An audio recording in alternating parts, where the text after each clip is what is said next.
So, right off the bat, if you watched yesterday's live with my new mic, it was crackly because I didn't have my phone plugged in.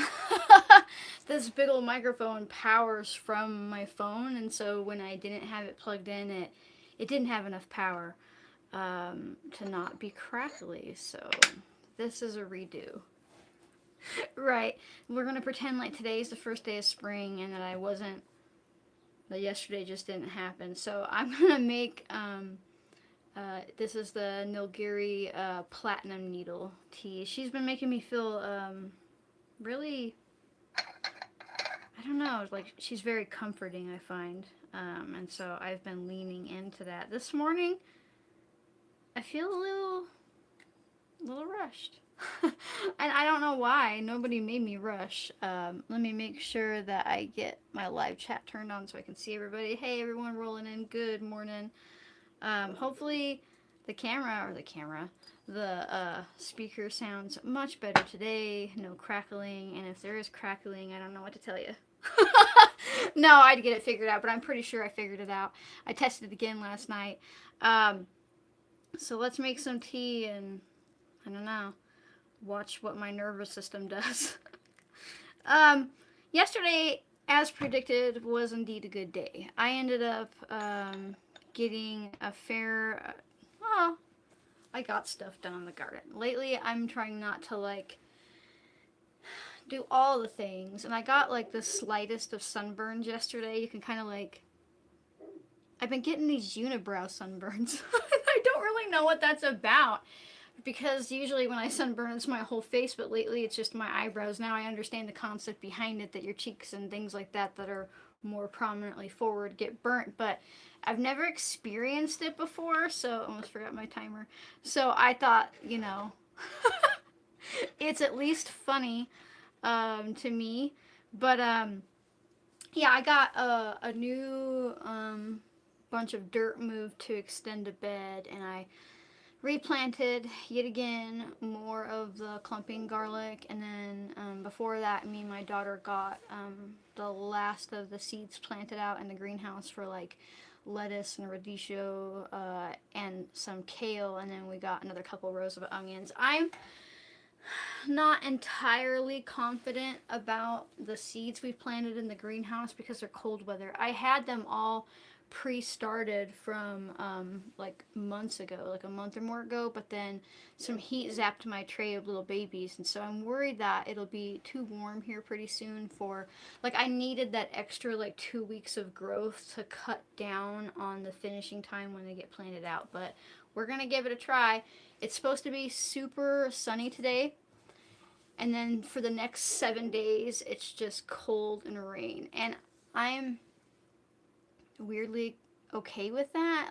I have been enjoying the sun, but also I know that the overcast and the cloudy and the rain gives me time to get things done outside throughout the day versus having to hide from the sun because it's springtime and I'm extra prone to sunburns. I've got a big awesome hat and things, but you won't catch me putting sunblock on. So, and plus it got 76 yesterday and I thought I was gonna die. In 2 months I'll be grateful if it's only 76 degrees, but I didn't necessarily appreciate it, right? Because it's when you're not adapted to the heat yet, you've been dealing with the long winter cold, you're like, oh my god, my tits are sweating.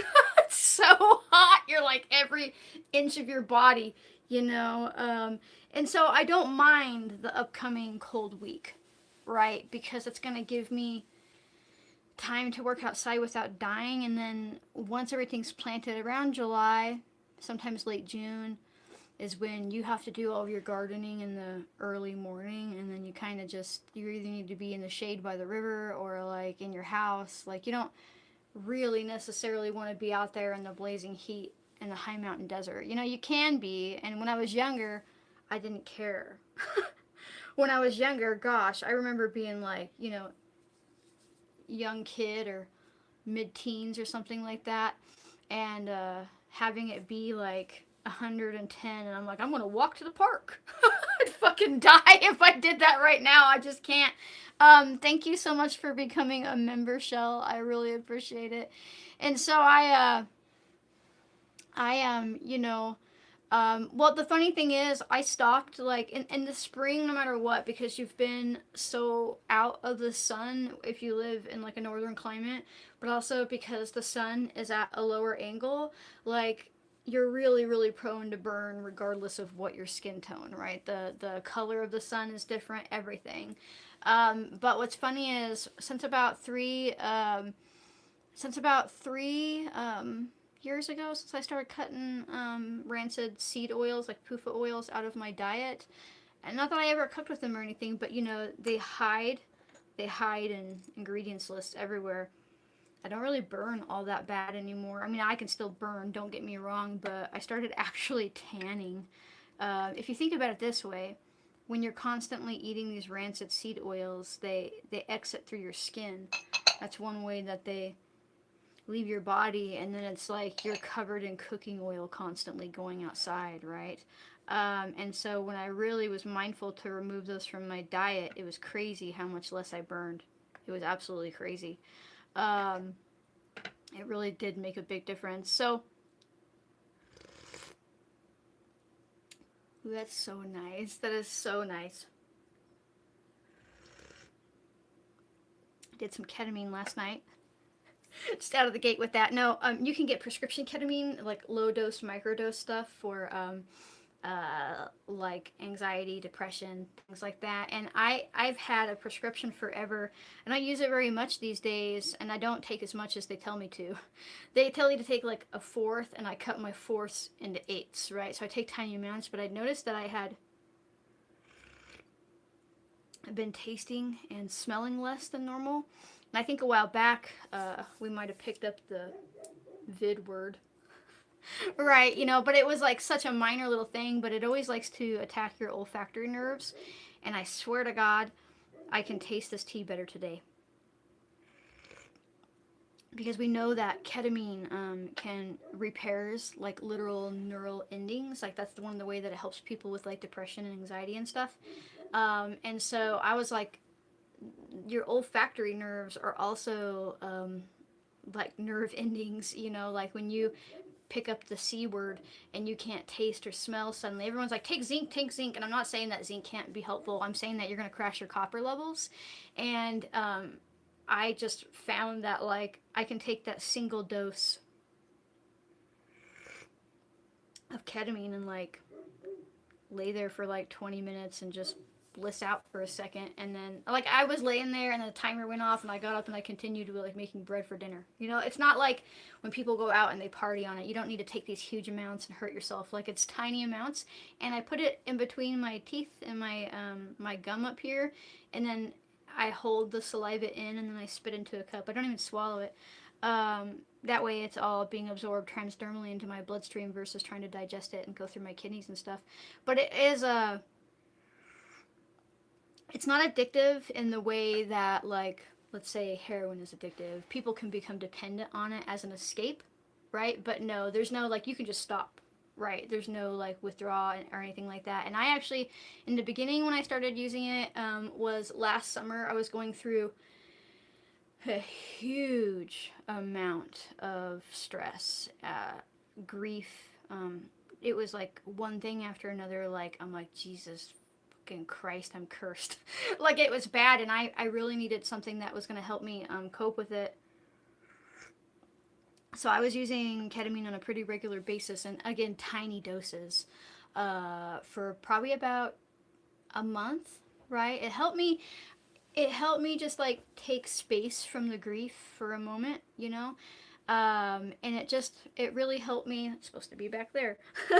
um, I don't know. I rebuilt a bunch of neurons in my brain, and it helped me move forward a lot. And I'm kind of to a point now where I don't know. I was using it and it was helping me, but I hadn't made any like changes around my environment or like my patterns of behavior.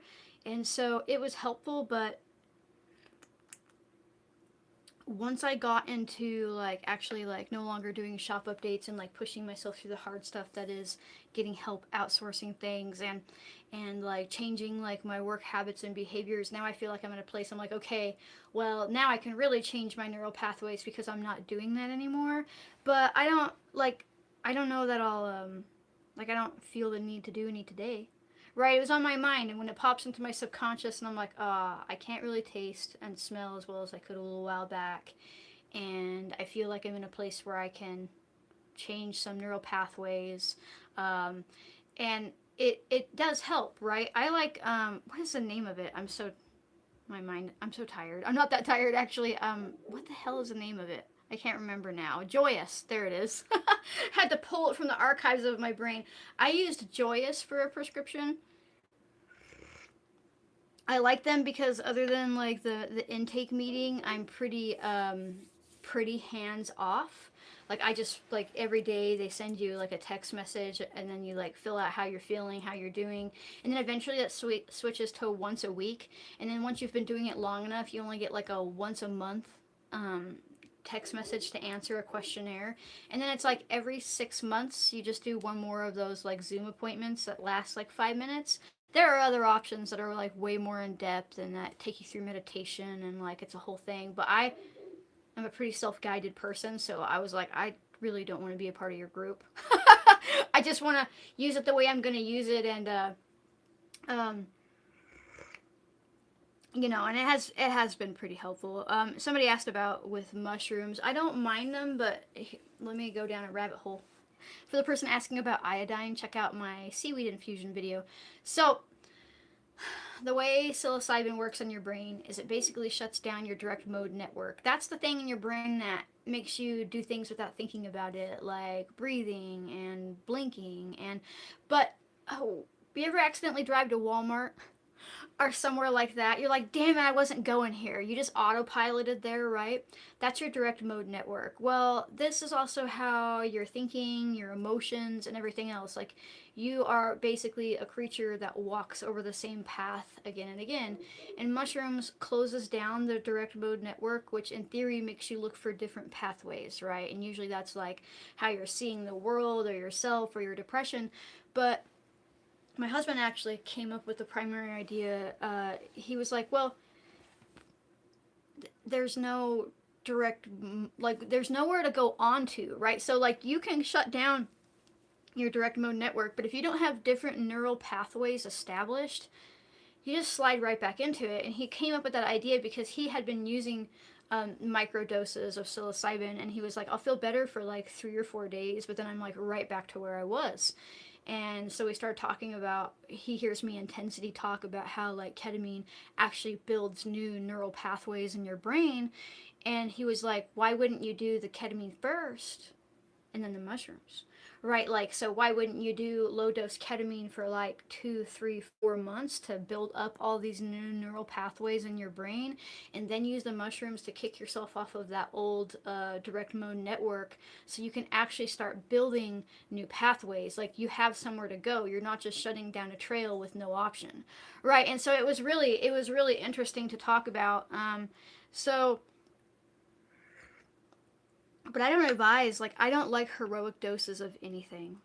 Like, I don't think you need to fucking melt your face off with, like, mushrooms, and I don't think that you need to fall into a K-hole from ketamine. Like, with mushrooms, it takes a little longer on a microdose, but, like, I can take a microdose of ketamine and, like, 25, 30 minutes just be back to my normal daily routine and not be intoxicated, versus the person that's, like, at a club taking a huge amount and then, like, passing out for like 2 days or something like that. But anyhow, it's something interesting to look into. Question: for type 2 diabetes, what herbs are good to use in infusion rotation? All of them, really. But if you haven't yet, I would check out my video on not nutritional yeast, brewer's yeast, not nutritional yeast, where I show you how to make an infusion out of the brewer's yeast for like the B vitamins. There's lots of accounts where brewer's yeast has helped and or reduced or reversed people's type 2 diabetes because a lot of times, not all the times, it's from a metabolic dysfunction. Like you're living like in a metabolic crisis when you get type 2 diabetes. So it's like a lot of that has to do with like vitamin B deficiency. Right. But also, as weird as it sounds, you can also get type 2 diabetes from like chronic undereating of like high quality carbs, right? People think that sugar is the cause of diabetes, but it's not the root cause. It's just how your body reacts to it because it can't shuttle, the insulin can't get in with the glucose that you need, right? But then they blame it on sugar just because sugar is what causes the reaction, but that's not really what's blocking it. Usually it's a super mineral deficient diet and like blocking of like the Randall cycle by like eating too many PUFA oils, like polyunsaturated fatty acids. um, and so, but brewer's yeast is a good place to start because it can really get the B vitamins back in your body that you're likely missing. um, so yeah. I don't know. I think that a lot of people get saddled with something and that our medical system doesn't look for the root cause ever. They're just like, here's a pill.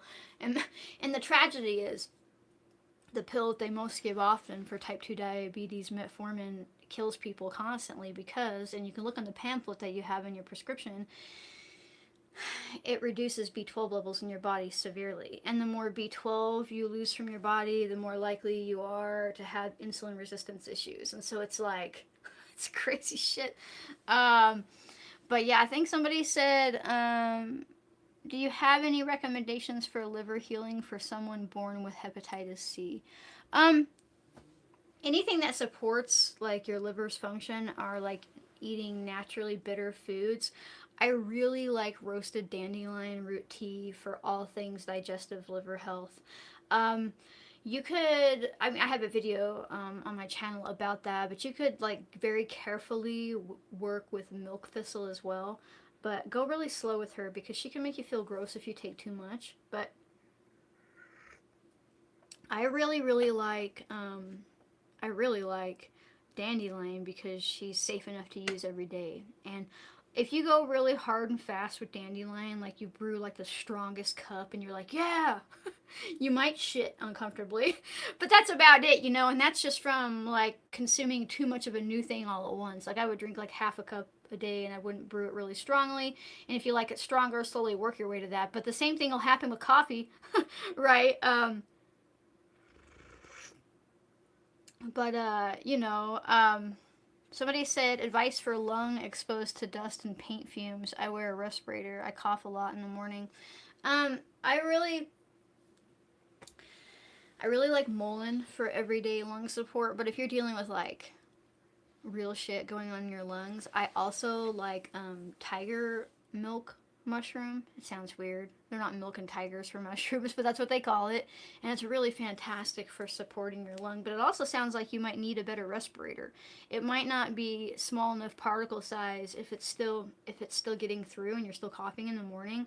I'd suspect that you need like a smaller micron on your respirator, right? So if you can afford it, it might be worth looking into getting a better respirator.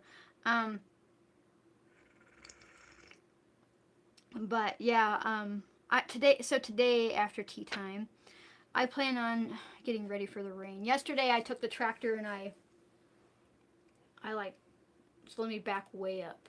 Last year I hired this like company that comes and like clears like stuff from property, right? Because when we bought this place, the previous owner did a very good job of hiding his like materials hoard.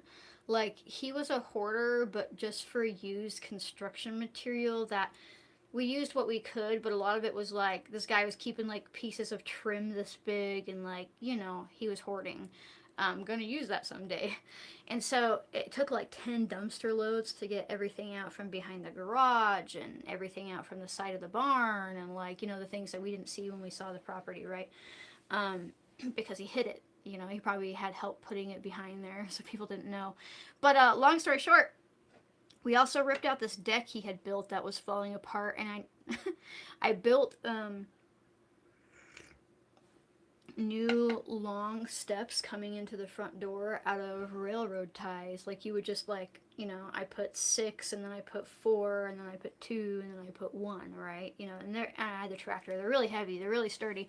But yesterday I bladed out in front of that a big level square, and today we're gonna lay down a bunch of river stone, so it doesn't get like a muddy mess because it's clay everywhere, and then I'll plant clover in between the rocks, right? So it's a living pathway. But anyhow, I that's what I plan on doing today. I should say that's what I plan on making my son do today. I got the tractor already parked. I see all the flat river stones that we just need to pull it from a different pathway that he built forever ago that goes to nowhere. And so I'm just going to shift a bunch of stones because that rain is coming. And my God, it's impossible to keep my floors clean. I try to get people to take their shoes off, and they do sometimes, but how that goes. You're on a farm and you have to run inside to get something, and everything is clay.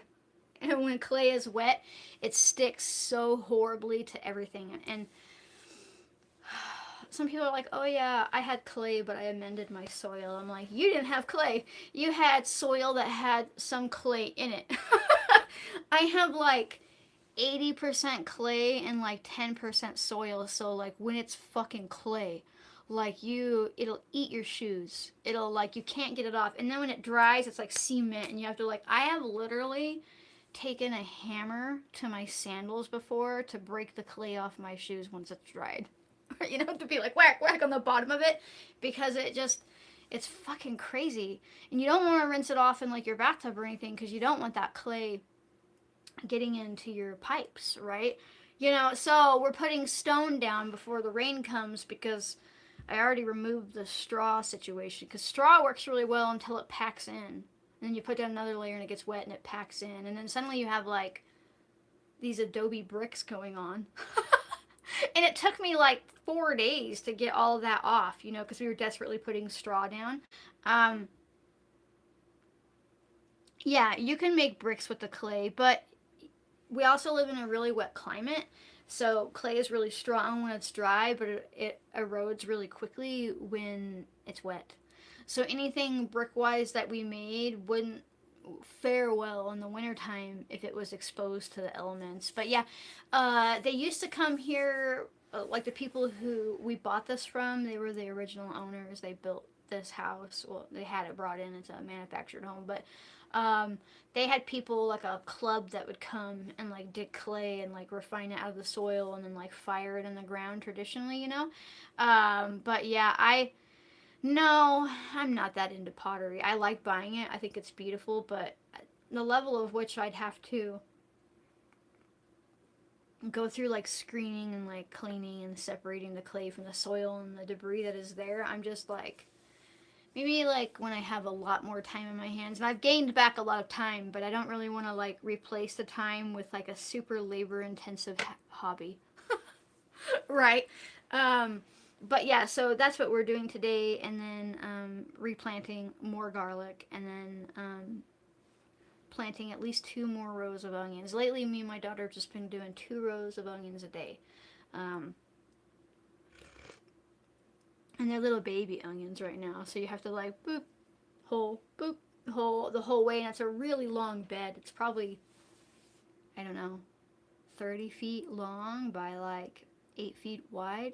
Maybe longer than 30 feet. I haven't measured it. It was here when we got here and I put new soil in it, right? But I just got garden on my mind and trying to get the outside put back together after like 2 years of chronic stress. And honestly, I didn't have the energy, or not even the energy, like the motivation, right? Because I still have limited energy. I can't be out there all day, and I use the tractor a lot because that's what it's there for, right? But like prior to discovering my genetic capacity to need more vitamin A and vitamin K, and vitamin C, I don't know, I would think about doing something, and then just like even the thought of it would exhaust me. Right, and so I am like bouncing back from that and like trying to like recover my outside, because you know how like when you're like depressed or sick or are exhausted, chronic fatigue, like the inside of your house can get messy.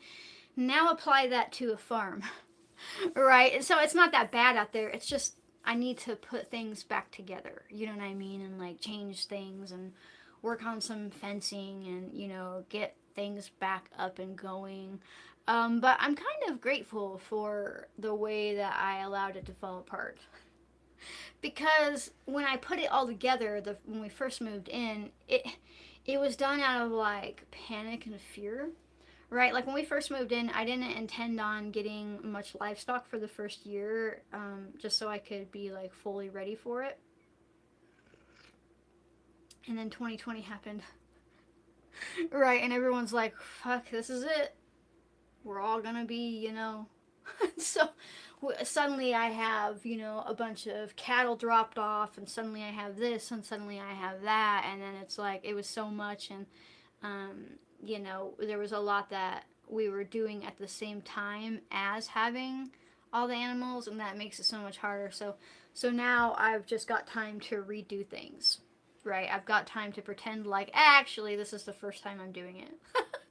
Right, and so that's a little bit of a blessing, because now I'm not stuck with systems that I put in place out of panic. I can like have the time and the mental space to think about how I really want to do this, including my garden beds. At first we had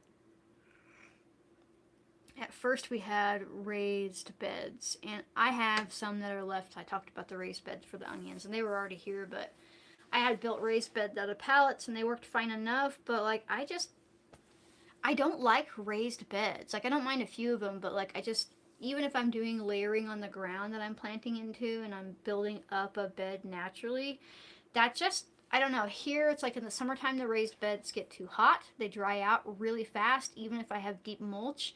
And in the wintertime they get too cold and they'll be frozen before the ground is all the way frozen, right? And so it's just not the best climate for it. But I don't know. So I had all those ripped out. And when I hired those guys to come and clear the guy's hoard of materials, I was like, also rip out these garden beds. And so, they basically just had a dumpster at the bottom of our drive, and like they would just fill it up, have it emptied, fill it up. But it was crazy. We hauled off 10 industrial dumpsters, 10 dumpsterfuls of this guy's hoarded materials. And I had already picked through it over the years using what was like viable, but like he was keeping like rotten construction wood, broken 2x4s. If it wasn't summertime when we were doing it, I would have burnt a lot of it because it was just wood. But it was crazy. And I'm not talking a little dumpster. I'm talking like imagine a huge dumpster that's like you open the side of it to get into it because it's too tall to throw anything in. It's not like an apartment complex dumpster. And it was just like the depressing thing though is when they were done, it didn't really look like we had done anything because it was just from removing stuff that was hidden behind buildings from when we moved in, right? And I'm like, you think how much money it cost me and how long it took that you'd be like, wow, everything looks really clean now. But it was just now we can walk behind the garage. And actually behind the garage they built like an awning that's really cool that I'm gonna move my chest freezers and stuff to, or make it a summer kitchen. But before I didn't even know there was an awning there. It was so much wood and stuff. It was like you kind of thought maybe there was something, but it was so full. It was so full of stuff that it was like I don't know how it didn't like structurally collapse. We did have to replace some of the wood on the bottom, like where you walk over, because it had rotted out. But it was crazy. Do I like kombucha? I think it tastes like shit. I don't care if you make the best kombucha in the world. I don't like it. I'm all about water kefir or Jun. If I'm gonna drink something like kombucha, it's gonna be Jun because you use like white tea and honey, and it's so much more. It's a lighter flavor. So if I do my second ferment with fruit, it tastes like the fruit, not like I don't prefer kombucha. I really don't. I've tried to over the years. I've told myself I'm like I just don't like this. And so I don't prefer it, but I like water kefir. I think it has more beneficial bacteria than just the yeast that you find in kombucha. I like milk kefir too, although I don't really drink it straight like most people do. I'll just add it to smoothies and things like that. But yeah, I am. So I assume that I'm coming through loud and clear today, right? Like I'm not crackling or popping, and everybody can hear me well, and that makes me happy. I was so I was so amped for yesterday. I was like, yeah, got a new mic, new teapot, having a good morning, and then like the onslaught of like, I can't hear you, you're crackling, I can't, and I'm like and then like not realizing it was just because I didn't have my phone plugged in. um, Question: any help for celiac disease? My 11-year-old grandson got diagnosed at 3 years old. Um, Here's this weird thing that I discovered during my deep dive of vitamin C deficiency. They think that celiacs might actually be a symptom of vitamin C deficiency. Right, so at 3 years old, it seems like it wouldn't be possible to have scurvy. But you never know, especially if there's genetic components, and it's just something at least to look into, right? It might not mean that he can ever eat like gluten very easily, but it might help with the other issues, and you never know.